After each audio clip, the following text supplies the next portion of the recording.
Schools start అయ్యాయి కదా, ఇప్పుడు తల్లులందరికీ ఒకటే టెన్షన్. స్నాక్ బాక్స్కి ఏం స్నాక్స్ పెట్టాలి అని.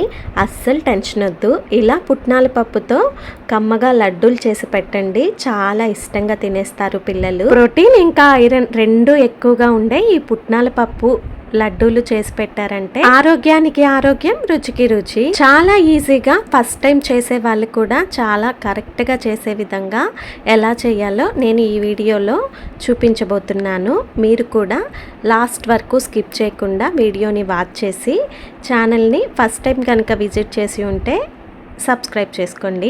ఇంకెందుకు ఆలస్యం, ఈ లడ్డూలు ఎలా ప్రిపేర్ చేయాలో చూపించేస్తాను, వచ్చేయండి. ముందుగా స్టవ్ ఆన్ చేసి కడాయి పెట్టుకొని ఒక 2 స్పూన్స్ వరకు గీని యాడ్ చేసుకోవాలి.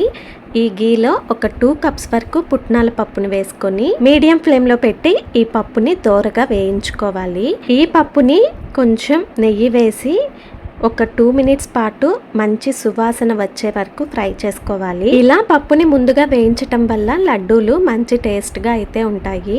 2 మినిట్స్ పాటు వేగిన తర్వాత స్టవ్ ఆఫ్ చేసేసి ఈ పప్పునంతా ఒక ప్లేట్లోకి అయితే తీసేసుకోవాలి. ఇలా ఒక ప్లేట్లోకి తీసుకొని పక్కన పెట్టేసుకోవాలి. మరి ఎక్కువగా ఫ్రై చేయకుండా ఇలా లైట్గా వేగితే సరిపోతుంది. చిన్నతనంలో ఈ లడ్డూలు చాలా మంది ఎక్కువగా ఇష్టంగా తినుంటారు. ఇప్పుడు మాత్రం ఏవేవో కొత్త కొత్త వెరైటీస్ వచ్చేసి ఈ లడ్డూలు చాలా వరకు మర్చిపోయారు. మీ చిన్నతనంలో ఈ లడ్డూలు ఎంతమంది తిన్నారో కామెంట్ చేయండి. ఇప్పుడు అదే ప్యాన్లో ఇంకొక 2 కప్స్ వరకు బెల్లాన్ని వేసుకోవాలి. 2 కప్స్ పుట్నాల పప్పుకి 2 కప్స్ బెల్లం అయితే కరెక్ట్గా సరిపోతుందండి స్వీట్నెస్ అనేది. ఇప్పుడు ఈ బెల్లం వేసుకున్న తర్వాత ఇందులోనే కొంచెం వాటర్ని కూడా యాడ్ చేసుకొని బెల్లాన్ని కరగనివ్వాలి. ఈ లడ్డూల కోసం మనకి బెల్లం అనేది పాకం రావాలి. ఈ పాకం ఎలా రావాలో కూడా వీడియోలో చూపించాను. ఇలా బెల్లం అంతా కరిగిపోయి పొంగొచ్చేటప్పుడు ఇందులో కొంచెం ఇలాచీ పౌడర్ని యాడ్ చేసుకోవాలి. దాంతోపాటు ఒక 1 స్పూన్ వరకు నెయ్యిని కూడా వేసుకోవాలి. నెయ్యిని వేయటం వల్ల లడ్డూల టేస్ట్ అయితే చాలా బాగుంటుంది. ఒకవేళ లేనట్టయితే స్కిప్ చేసేయండి, పర్లేదు.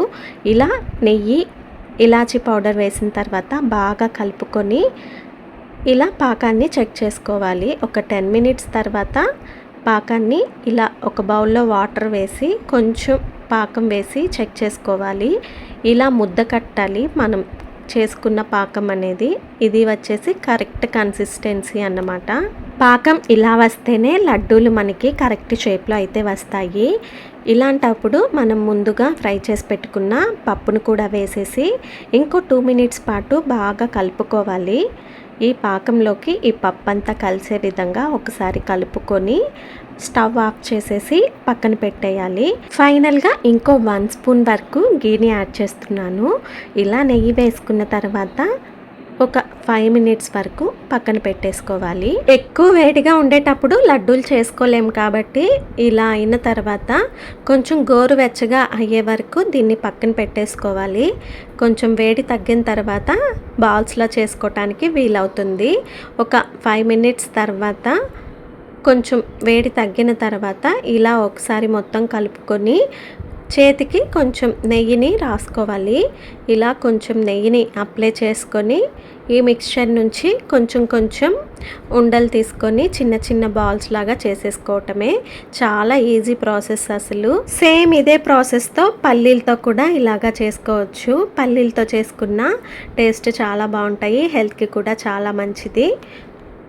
పిల్లలకి స్కూల్స్కి ఏమైనా హెల్తీగా స్నాక్స్ పెట్టాలి అనుకుంటే డెఫినెట్గా ఇలా ట్రై చేయండి, చాలా బాగుంటాయి. ఈ పుట్నాల పప్పులో ఉండే ప్రోటీన్, బెల్లంలో ఉండే ఐరన్ రెండు కలిసి పిల్లల ఎదుగుదలకి మంచిగా ఉపయోగపడతాయి. ఇప్పుడు వీటన్నింటినీ ఒక బాక్స్లో లేదా ఏదైనా డబ్బాలో స్టోర్ చేసేసుకోవటమే. నేను తీసుకున్న 2 కప్పుల పప్పుకి ఇన్ని లడ్డూలు అయితే అయ్యాయి. మీ అందరికీ ఈ వీడియో నచ్చింది అనుకుంటున్నాను. వీడియో నచ్చినట్టయితే లైక్ చేసి ఛానల్ని సబ్స్క్రైబ్ చేసేయండి. Thanks for watching. నెక్స్ట్ ఇంకో వీడియోతో మళ్ళీ కలుద్దాం. అప్పటి వరకు బాయ్ బాయ్.